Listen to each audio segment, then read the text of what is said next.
Hi everyone! This week I'm going to show you how to make one of my favorite healthy snacks that is perfect for this time of year when there's an abundance of fresh local apples. That's right, I'm going to show you how to make your own homemade apple chips. You can be amazing, you can turn a phrase into a weapon or a drug. So the main thing you need in order to make apple chips is either a food dehydrator like I have, or you can make them in the oven. Just make sure to turn the oven down to its lowest possible temperature and use the little trick I taught you in the previous kale chip video, which I'll link to right here, and just put a butter knife in the door, jammed in the door, so that it keeps the door open a crack. That's what you need to get the air circulation that makes it more of a dehydrated snack rather than a baked snack. Dehydration just keeps in a lot more of the nutrients and it makes it better for you. If you are baking though, make sure to use parchment paper, otherwise things will get stuck to the pans and it'll be awful. The first thing you're gonna need is a huge bag of apples. You don't need a huge bag, you can make a small batch if you want. But I've got a huge bag because they were on sale at Costco. These are local Macintosh apples, which are my favorite, but any type of apples works great. I also love making them with Granny Smith.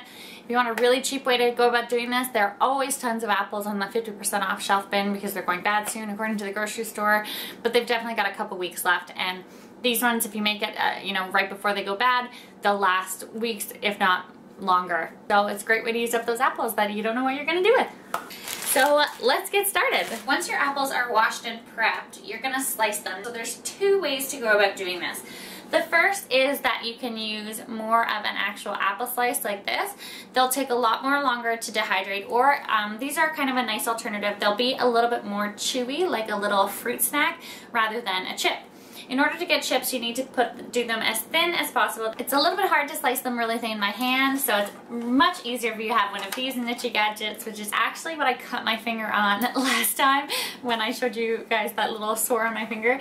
It's a spiralizer. Just to show you a comparison of the thickness, this is how thin a spiralizer can cut the apple slices versus my hand cut ones. I could probably go a little bit thinner if I tried, but otherwise I'm gonna slice my finger off again. So it's really easy to do it with a spiralizer and it goes so quick. Doesn't matter how much you do, you can make this recipe adapted to big or large batches. Basically have a bowl ready and slice them up, put them in the bowl, and then I'll show you what the next step is. So let's get slicing. I know I never make this easy. It's easy, yeah, to disappear.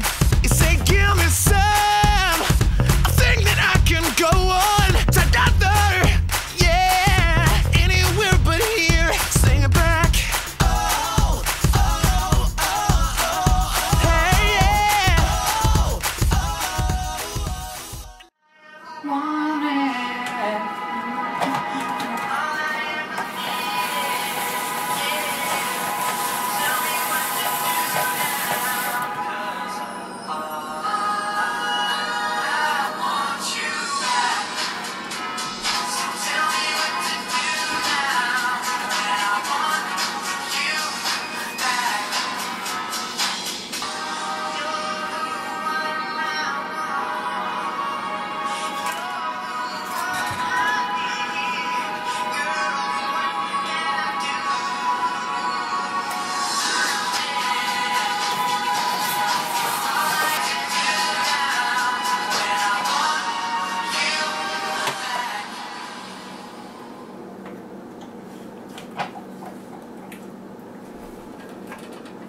After you've done all that slicing, this is about 5 or 6 apples, you should have a bowl like this. Now these are ready to put straight into the oven or a dehydrator if you just want plain apple chips, which taste really great on their own. When I'm in a hurry, this is usually all I do, but I'm going to show you guys all the different ways that you can spice these up a little bit. So I'm going to make apple cinnamon chips today. So I've mentioned to you guys before that I am trying to cut sugar out of my diet, so I'm not going to be putting sugar on mine this time, but I'll let you know that if you do have a bit of a sweet tooth, most of the ones that you buy in the store are sweetened, so you can add a little bit of sugar to this recipe if you so choose. But in my case, all I'm going to use is just pure ground up cinnamon.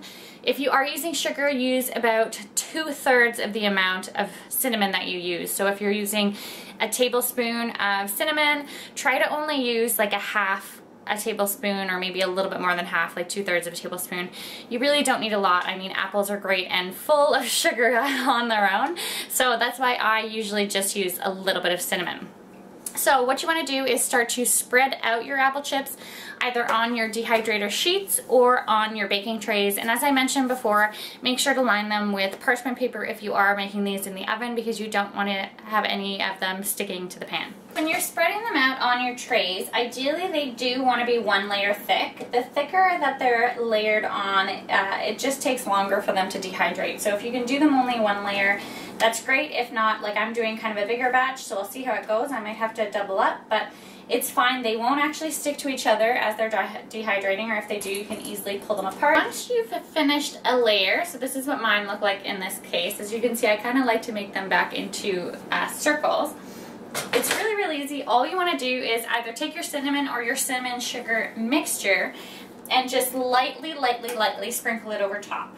You don't have to worry about adding any agent that's gonna, you know, act as an adhesive, because as the dehydration occurs, the apples will just soak up the cinnamon and it'll just stick to them naturally. You don't need to add that much to get the flavor. So I'll show you, this is what they look like after they've just been coated with a little bit of cinnamon.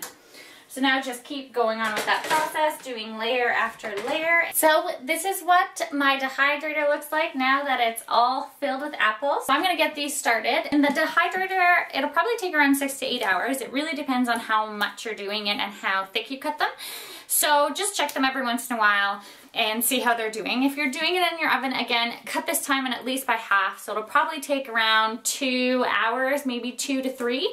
And keep a very close eye on them. If they look like they're starting to crisp or burn or get too golden at all, it means they're actually baking and not dehydrating. So either turn down the oven or just take them out and they'll have to be finished the way they are. So you're welcome. This will make your house smell like yummy fresh apple pie. So good, and it'll smell like that for hours. It's amazing. So if you're having guests over, this would be something awesome to do in advance. So I'm gonna put them in there and I'll come back and show you what they look like once they're done. So it's been about 6 hours and my chips were ready to come out of the dehydrator. So this is what the finished product looks like. You can see instead of being soft, they are more chip-like.